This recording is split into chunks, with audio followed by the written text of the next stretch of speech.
ইন্টারনেটে blue film বা হোয়াটসঅ্যাপে নোংরা মেয়েদের সাথে ভিডিও কলে কথা বলা, তারপর ওটা স্ক্রিনশট করে ছেলেদেরকে ফাঁসানো, এই ব্যবসাটা এখন চলছে। হ্যাঁ, বলতে খারাপ লাগলো বা লজ্জা লাগলেও সচেতন করা আমার কাজ। ইদানিং কালে ওই ব্যাংকে হ্যালো আমি ব্যাংক থেকে বলছি ওটিপিটা দেন, এটা বলে ব্যাংক থেকে টাকা লুট করার প্রথাটা পুরাতন হয়ে গেছে। এখন কিছু ছেলে মেয়েরা এটাকে ব্যবসা করার জন্য বেশ কিছু গ্যাং আছে, যারা ওই যে ইন্টারনেটে মানে গুগলে গিয়ে ব্লু ফিল্ম, অনেক পুরুষ বা অনেক ছেলে মানুষ আছে যারা অবসর সময়ে নিজেকে আনন্দ দেওয়ার জন্য ব্লু ফিল্ম বা প্রন ভিডিও বা নীল ছবি বা খারাপ সেক্সের ভিডিও দেখার জন্য গুগলে সার্চ করছে। সার্চ করতে করতে ওখানে আবার হোয়াটসঅ্যাপ নাম্বার চলে আসছে। ওই নাম্বারে হাই লিখলেই অন্য দিক থেকে একটা মেয়ে, হাই তুমি কেমন আছো, আপনি খুব সুন্দর, এটা বলতে বলতেই বলবে ঠিক আছে আপনি ভিডিও কল করেন। ভিডিও কল করে ওইদিকে দেখেন যে উলঙ্গ হয়ে বসে আছে, আর আপনি ভিডিও কলটা অন করলে আপনার মুখের ছবিটা ও নিয়ে নিল, ওইদিকে উলঙ্গ আর আপনার মুখের ছবি স্ক্রিনশট করে নিল। স্ক্রিনশট করে নেওয়ার পরে আপনাকে ফোন বা মেসেজ করছে, এবং মেসেজ করার পরে আপনাকে কোনো একটা চিটার টাইপের মানুষ বা ওদের গ্যাংয়েরই, হ্যালো ট্রু কলারে দেখবেন এসআই উমুক, এরকম যে ঘটনা ঘটে না সেটা নয়, কিন্তু এগুলো অনেকটা মিথ্যা ঘটছে। আগে যেরকম ওই ব্যাংকের, হ্যালো আমি ব্যাংকের ম্যানেজার বলছি আপনার ব্যাংকের ওটিপিটা দিন, এই করে টাকা লুটপাট করতো। এখন ইদানিং এর মধ্যে আমার কাছে 25টা কেস বা মানে এরকম ফোনের তথ্য বিভিন্ন জায়গা থেকে এসছে। প্রথম যখন আসলো আমি ভাবলাম হয়তো বলতে হবে না বা জানানোর ব্যাপার নাই, এটা লজ্জার ব্যাপার। কিন্তু এখন ইদানিং দিনে 1-2টো করে ফোন আসে, তাই মনে হলো যে না, লজ্জা শরমকে সাইডে রেখে এটা সচেতন করা আমার কাজ। একজন আইনজীবী হিসাবে, সচেতন মানুষ হিসাবে আমার যে সমস্ত ভাইরা এই সমস্ত ঘটনাগুলোর সাথে জড়িত, হঠাৎ একজন বাইরে কাজ করে ফোন করলো, হ্যালো স্যার আমার না এরকম ক্রাইম ব্রাঞ্চ উমুক থেকে তুমুক থেকে ফোন এসছে, এএসআই উমুক বলছে কি না তো 5,500 টাকা ফাইন পাঠাতে হবে। কেন না, তো আমার সাথে কোন মেয়ের ভিডিও কলে উলঙ্গ ছবি এই ওই হয়ে গেছে, ওটা নাকি ফাঁসিয়ে দিবে, এই করে দিবে ওই করে দিবে। এই করতে করতে কিন্তু একটা ফোন চলে আসে, তো উনি পরামর্শের জন্য ফোন করে। তো এরকম অজস্র ফোন এবং অজস্র ফোন কল আমার কাছে আসছে, এবং অনেক মামলা আমার অফিস পর্যন্ত আসে। তাই সচেতন করার উদ্দেশ্যে বলছি যে গুগলে গিয়ে ওই সেক্সের ভিডিও বা প্রন ভিডিও বা ব্লু ফিল্ম বা নীল ছবি যেটাই বলুন না কেন, মানে এই ছবি সম্বন্ধে জানে না এরকম তো কোনো ব্যাপার নাই, সবাই জানে। হ্যাঁ জানে, যদি না জানে তাহলে ও অন্য মঙ্গল গ্রহের প্রাণী, জানে সবাই। তো এটা করতে গেলে সচেতন হতে হবে। এই কারণে বলছি, অনেক সময় লিঙ্কগুলো, এই সমস্ত লিঙ্ক মানে খারাপ বা ভিডিও লিঙ্কগুলো যখনই ক্লিক করবে একটা হোয়াটসঅ্যাপ নাম্বারের কাছে চলে যাবে। হোয়াটসঅ্যাপ নাম্বারে থেকে এ বাবা মেয়ের ছবি, ভেরি গুড, কষ্ট করে একটা মেয়ে পটাতে পারি না, আর এত সুন্দর মেয়ের ছবি দিয়ে হাই লিখছে, ভেরি গুড বাবা। ও আবার হাই লিখে দিল, হ্যালো আমি মোফাক্কেরুল ইসলাম বলছি। ও বলছে হ্যাঁ আমি শ্বেতা বলছি, আমি উমুকে বলছি, আমি তুমুকে বলছি, আমি বিশ্বের প্রথম সুন্দরী বলছি। এ বলে বাবা রে, বিশ্বের সুন্দরী, আমাদের গ্রামের একটা মেয়েকে পটাতে 5 বছর সময় লেগে যাচ্ছে, 1 সেকেন্ডে ক্লিক করতে গিয়ে হাই আই লাভ ইউ হয়ে যাচ্ছে।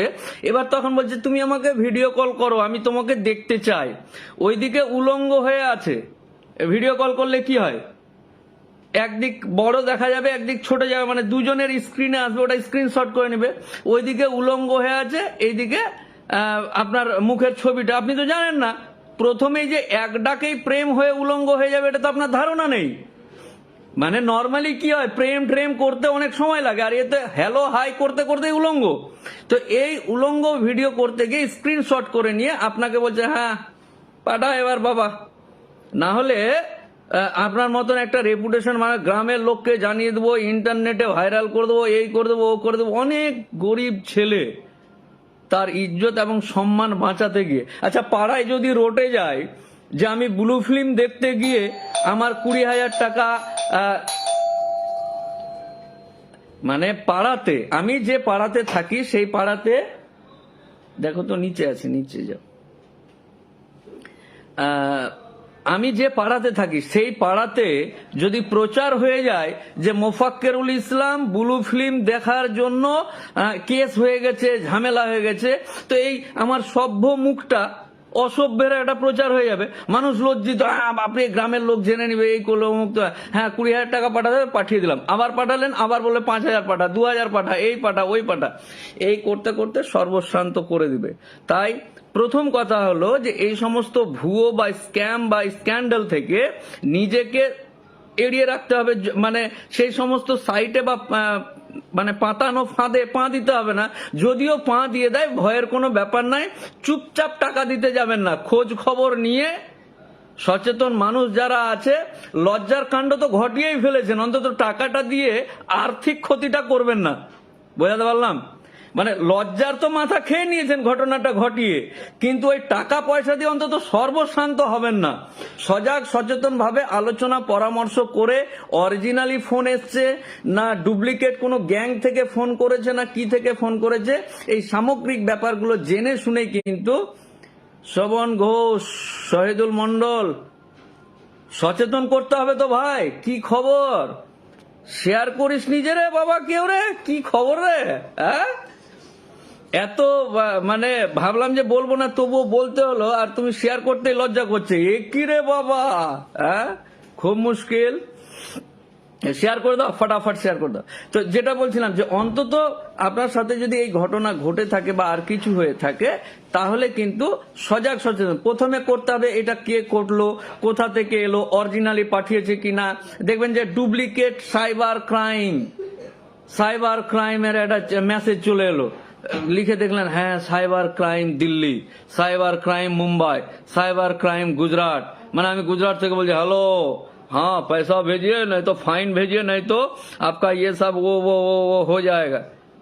তো এই জিনিসগুলো জানতে হবে যে অরিজিনালি ঘটনাটা ঘটেছে কি এবং সেই ঘটনার সাথে সত্যতা কতটা আছে, সমস্ত কিছু চেক চাক করে।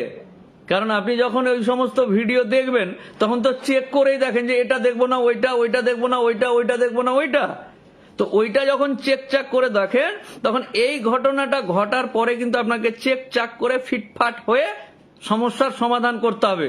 লুকিয়ে হ্যাঁ 20,000 চাইলো দিয়ে দিলাম, 5,000 চাইলো দিয়ে দিলাম, ওরাই বলছে যে ফোন पे नंबर भेजना है, इस नंबर पे दे दीजिए, फाइन कर दिया, ये कर दिया, वो कर दिया। তো এই সব কর দিয়া মার দিয়া মে বিশ্বাস করার দরকার নেই। সজাগ সচেতন হয়ে জানা শোনা কোনো ব্যক্তির কাছে আগে পরামর্শ নেবেন, পরামর্শ নেওয়ার পরে সজাগ সুন্দর সুষ্ঠুভাবে জীবনযাপন করে, এটাই আমার কামনা। এবং অনেক কিছু এর সত্ত্বেও কিন্তু এই ভিডিওটা করলাম যাতে মানুষ সচেতন হয়, মানুষ ভালো থাকে, তার জন্য। ভালো থাকুন, সুস্থ থাকুন, পরে আবার কথা হবে।